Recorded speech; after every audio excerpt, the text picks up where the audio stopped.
morning students, happy Independence Day to all of you.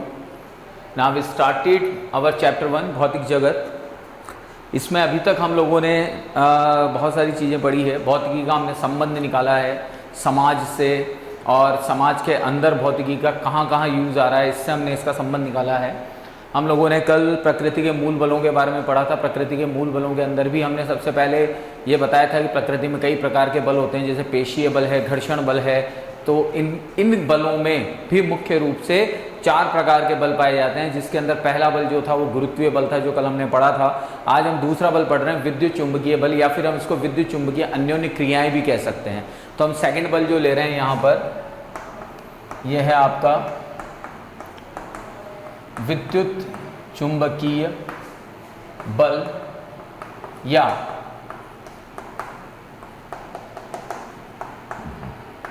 विद्युत चुंबकीय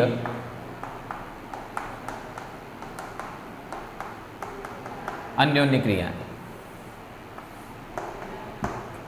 अब जब हम विद्युत चुंबकीय बल या विद्युत चुंबकीय अन्योन्य क्रियाओं की बात करते हैं, तो यहाँ पर हम ये कहते हैं विद्युत चुंबकीय अन्योन्य क्रियाओं में कि जो कण होते हैं, जो पदार्थ होते हैं, अब वो पदार्थ किसी भी तरह के हो सकते हैं। जैसे पदार्थों की अगर हम अवस्थाओं की बात करते हैं, तो पदार्थों की अवस्थाओं के अंदर हम कहते हैं ठोस, द्रव और गैस, ठीक है।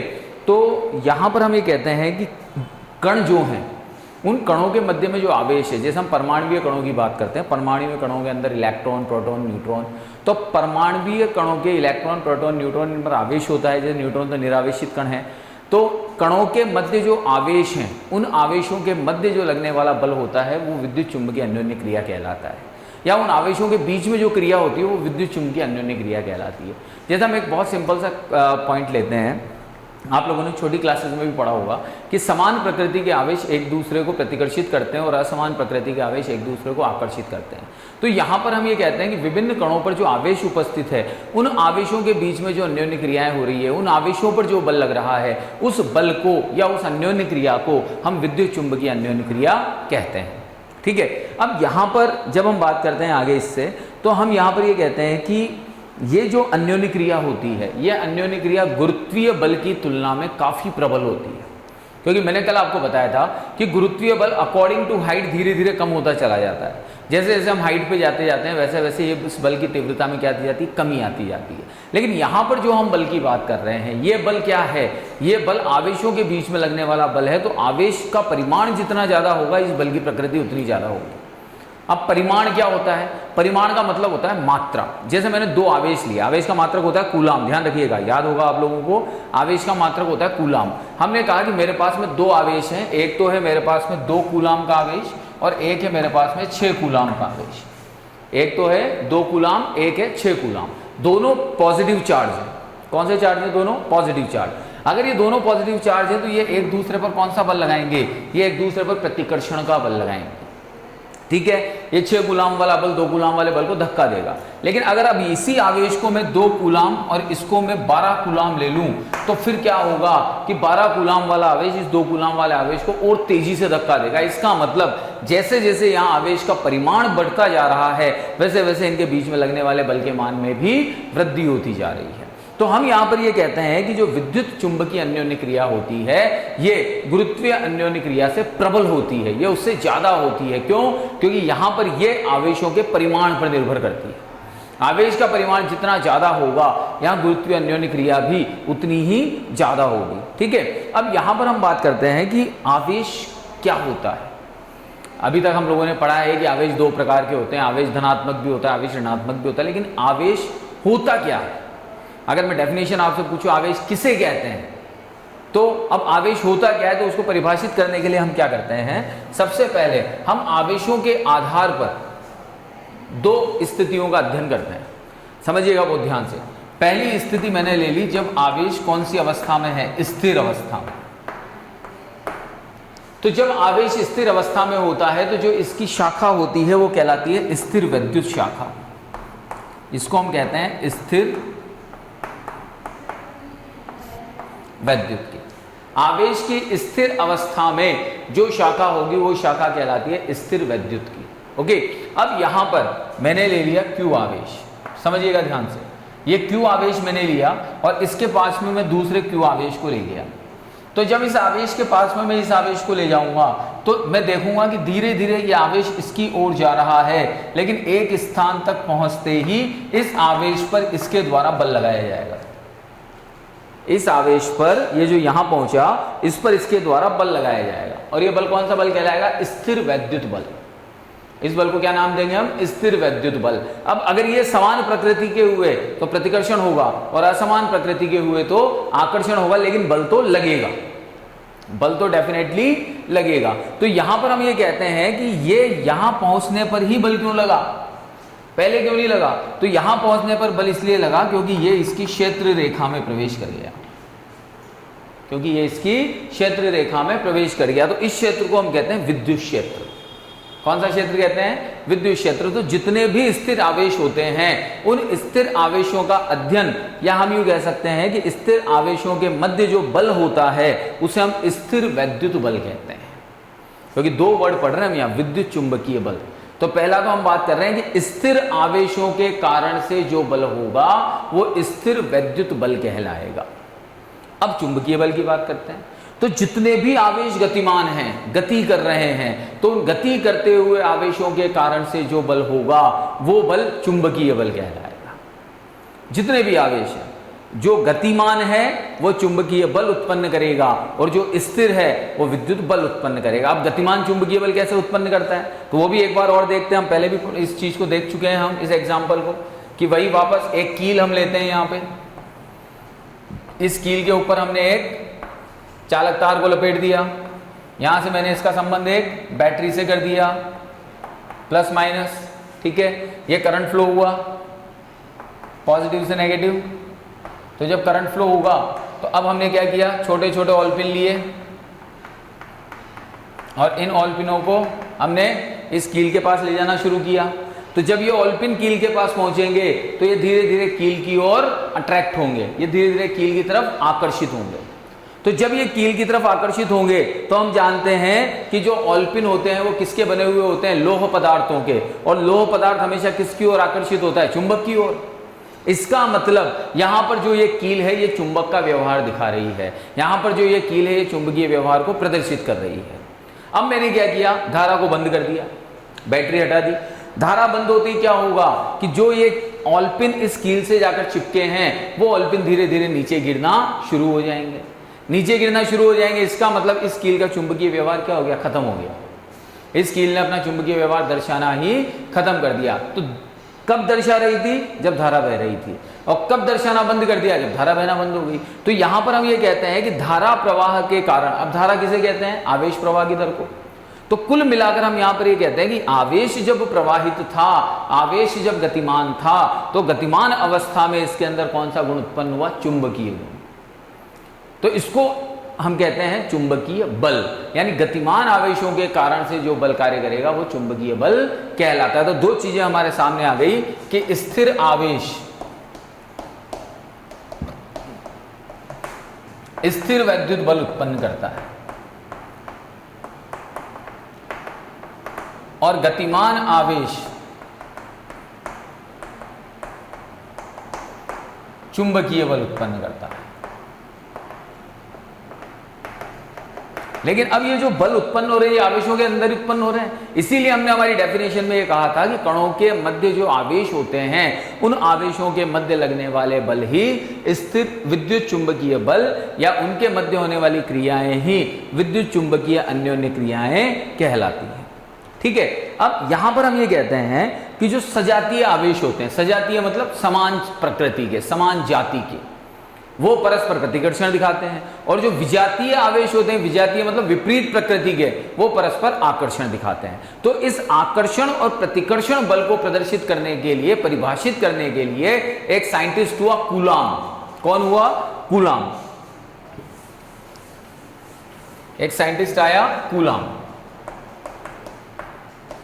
कूलाम ने अपने थ्योरी में क्या कहा कि अगर दो आवेश हैं Q1 और Q2 और वो किसी दूरी पर रखे हुए हैं R दूरी पर, तो इन R दूरी पर रखे हुए आवेशों के मध्य जो बल लगेगा, अब ये बल प्रतिकर्षण भी हो सकता है, ये बल आकर्षण भी हो सकता है, क्यों हो सकता है कि अगर ये समान प्रकृति के हुए तो प्रतिकर्षण करेगा, असमान प्रकृति के हुए तो आकर्षण करेगा। तो कूलाम ने अपने नियम में ये कहा कि किन्हीं दो आवेशों के मध्य लगने वाला बल उन आवेशों के गुणनफल के समानुपाती और उनके मध्य की दूरी के वर्ग के व्युत्क्रमानुपाती होता है। ठीक है, अब उनके मध्य की दूरी के वर्ग के व्युत्क्रमानुपाती होता है। तो कल वाला याद करो, गुरुत्वीय अन्योन्य क्रिया, वहां पर मैंने बताया था कि व्युत्क्रम वर्ग नियम कब काम करता है, जब बल केंद्रीय होते हैं। तो इसका मतलब यहां पर कूलाम ने जो बल दिया या कूलाम बल जो हुआ वो भी कौन सा बल है, केंद्रीय बल है। और केंद्रीय बल जहां भी काम करेगा वहां पर व्युत्क्रम वर्ग नियम काम करेगा। तो क्यों कहा कूलाम ने ये? कूलाम ने भाई यूं समझो कि अगर आप दूरी को बढ़ाते जाओगे, Q1 Q2 के बीच की दूरी को इंक्रीज करते जाओगे, तो जब आप दूरी को बढ़ाओगे तो उस अवस्था में क्या होगा, बल का मान कम होता जाएगा। और दूरी को घटाओगे, पास लाओगे तो बल का मान बढ़ता जाएगा। तो इनवर्सली प्रोपोर्शनल रिलेशन आ गया। स्क्वायर क्यों आया? क्योंकि केंद्रीय बल है। अब हमने कहा कि भाई ये आवेशों के परिमाण के समानुपाती होता है। तो अभी मैंने एग्जांपल दिया था 2 कूलाम और 6 कूलाम, 2 कूलाम और 12 कूलाम। तो 2 और 6 को जब गुणा करोगे तो आएगा 12, और 2 और 12 को गुणा करोगे तो आएगा 24। तो ज्यादा कौन है? 24। यानी परिमाणों के गुणनफल के जितना अधिक परिमाण आएगा, जितना अधिक मात्रा आएगी इस गुणनफल की, उतना अधिक बल लगेगा। तो यहां पर कूलाम ने यही कहा आवेशों के मध्य लगने वाले बल के लिए कि जो बल लगता है वो आवेशों के समानुपाती और परस्पर की दूरी के वर्ग के व्युत्क्रमानुपाती होता है। ठीक है, अब हमने ये कहा कि भाई आवेशों के बीच में अगर कोई माध्यम रख दिया जाए, जैसे मैंने 2 आवेश लिए Q1 और Q2 और बीच में पीतल की प्लेट रख दी, बीच में गत्ता रख दिया, बीच में कागज रख दिया, तो वो क्या होगा, वो आवेशों के मध्य लगने वाले बल को प्रभावित करेगा, इफेक्ट डालेगा। जैसे एक बहुत सिंपल सा एग्जांपल बताता हूं आपको कि 2 चुंबक के टुकड़े लेते हैं और उन टुकड़ों के बीच में कागज रख दो। कागज रख दो तो एक सिंगल कागज रखोगे तो चिपक जाएगा, ऊपर से और नीचे से चिपक जाएगा। 2 कागज किए फिर चिपक गया, 3 किए फिर चिपक गया, 4 किए फिर चिपक गया। लेकिन आप देखेंगे कि धीरे धीरे उन चुंबकों के बीच की जो पकड़ है वो ढीली होती जा रही है, वो कमजोर होती जा रही है। और एक स्थिति ऐसी आएगी जब कागजों की संख्या अत्यधिक हो जाने पर उनके बीच में लगने वाला चुंबकीय बल समाप्त हो जाएगा। क्यों? क्योंकि बीच में माध्यम आ गया है। तो माध्यम हमेशा आवेशों के मध्य लगने वाले बल को प्रभावित करता है, उसके बल की तीव्रता में कमी करता है, हम ये कह सकते हैं। ठीक है, ये बल संरक्षी होते हैं। ठीक है, क्यों? क्योंकि जितने भी केंद्रीय बल होंगे वो सब संरक्षी हैं। ठीक है, तो इन बलों की प्रकृति कैसी होती है? तो प्रकृति के बारे में अगर हम बात करते हैं तो ये बल आकर्षण प्रकृति के भी हो सकते हैं और प्रतिकर्षण प्रकृति के भी हो सकते हैं। ठीक है, अब यहां पर हम ये कहते हैं कि परमाणु की अगर हम बात करें तो परमाणु का जो नाभिक होता है, परमाणु का नाभिक प्रोटोनों और न्यूट्रॉनों से मिलकर बना हुआ होता है। पता है सबको कि परमाणु के नाभिक में क्या क्या होते हैं? प्रोटॉन होते हैं और न्यूट्रॉन होते हैं। प्रोटॉन होता है धनावेशित और न्यूट्रॉन होता है निरावेशित। यही होता है भाई, प्रोटॉन तो क्या होता है? धनावेशित, और न्यूट्रॉन होता है आपका ऋणावेशित। तो जो परमाणु का नाभिक है वो प्रोटॉन और न्यूट्रॉन से मिलकर बना है। और नाभिक के स्थायित्व के लिए क्या आवश्यक है कि प्रोटॉनों के मध्य तीव्र वैद्युत प्रतिकर्षण बल से अधिक प्रबल कोई आकर्षण बल होना चाहिए। बहुत ध्यान से समझिएगा इस चीज को, बहुत इंपॉर्टेंट चीज बता रहा हूं मैं आपको। यह परमाणुीय संरचना,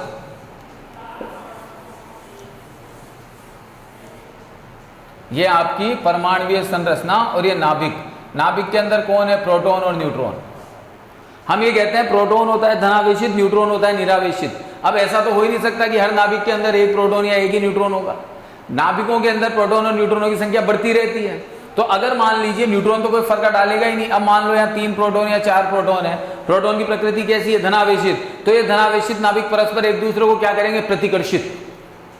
प्रतिकर्षित करेंगे। तो ये नाभिक की दीवारों से जा जाके टकराएंगे, फिर आएंगे, फिर टकराएंगे, फिर आएंगे, फिर टकराएंगे। अब थोड़ा सा यूं सोचिए कि अगर मैं एक हथौड़े से दीवार पर लगातार चोट करता रहूंगा तो धीरे धीरे वो दीवार कमजोर होती जाएगी और अंततः वो गिर जाएगी। बस वही कॉन्सेप्ट यहां वर्क कर रहा है कि जब हमने प्रोटॉन प्रोटॉन नाभिक की बात की तो प्रोटॉन और प्रोटॉन के मध्य प्रबल प्रतिकर्षण बल कार्य करेगा और प्रबल प्रतिकर्षण बल के कारण से ये प्रोटॉन नाभिक की आंतरिक दीवारों पर लगातार टक्करें करेंगे। लगातार टक्करें करेंगे तो टक्करें करने से वो नाभिक टूट जाना चाहिए। और नाभिक ही अगर टूट गया तो हम कहते हैं न्यूक्लियस या नाभिक जो होता है वो किसी भी परमाणु का हार्ट होता है।